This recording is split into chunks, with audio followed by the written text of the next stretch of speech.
안녕하세요. 미라클 리딩입니다. The Present 38쪽에서 42쪽까지 오늘 읽어보도록 하겠습니다.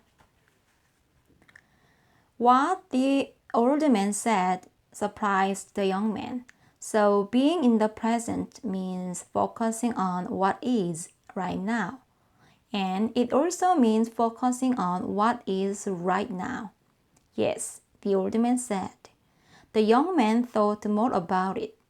You know, that makes sense.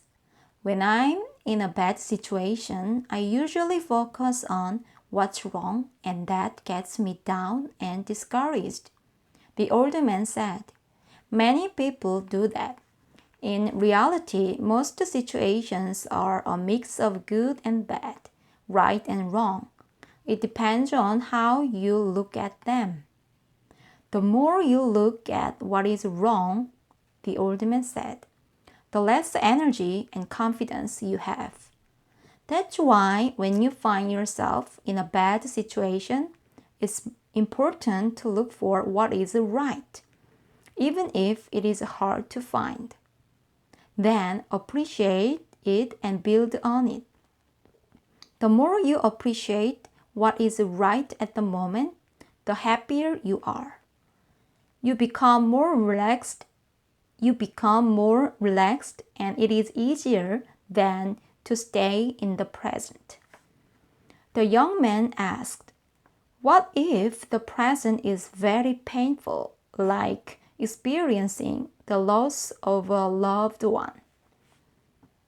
Pain, the old man offered, is the difference between what is and what you want it to be. Pain in the present, like everything else, is constantly changing. It will come and go. When you stay fully in the present and have felt the pain and feel drained by it, you can begin to look for what is right and build on it. The young man began to write notes to help him remember what he was discovering. He said, Why do I get the feeling that what I have learned so far is just the tip of the iceberg and that there is a lot more beneath the surface? The old man said, Because you have just begun to appreciate what is waiting out there for you to discover. He offered, Since you have found the present on your own and seem keen to know more, I am happy to share what I know with you. The older man said he would appreciate it. So the older man continued. It is important to experience painful situations and learn from them, he said, rather than try to distract yourself with something else.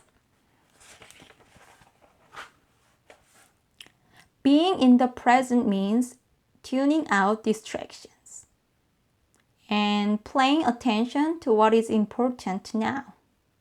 You create your own present by what you give your attention to. The young man said, So even in difficult situations, I need to tune out the unimportant distractions that keep me from being in the present. You can take examples from your own life.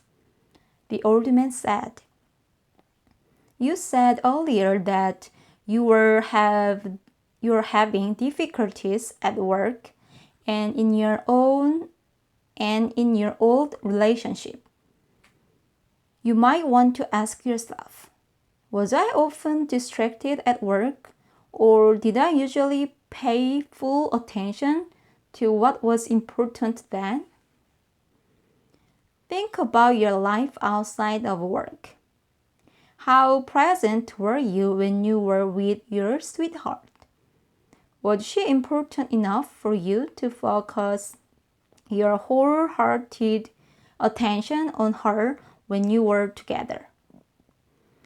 In a relationship, you need to focus on the whole person, By being more aware of their good and bad qualities, you can address potential problems instead of being sidetracked by them.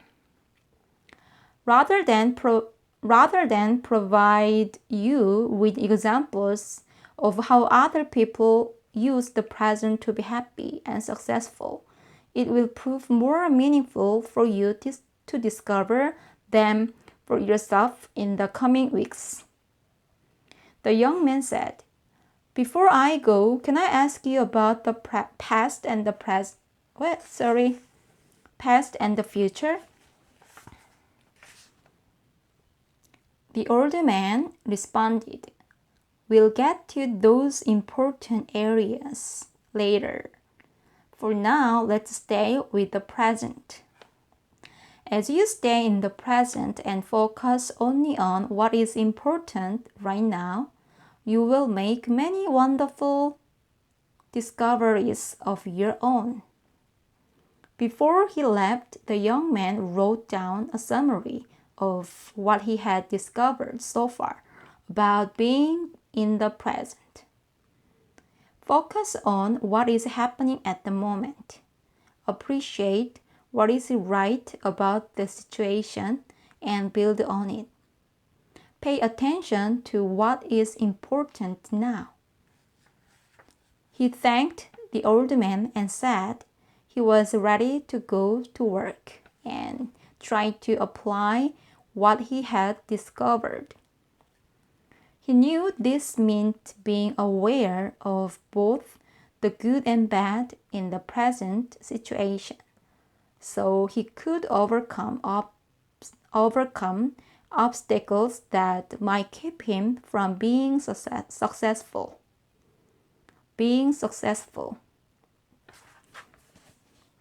Thank you for listening. Bye.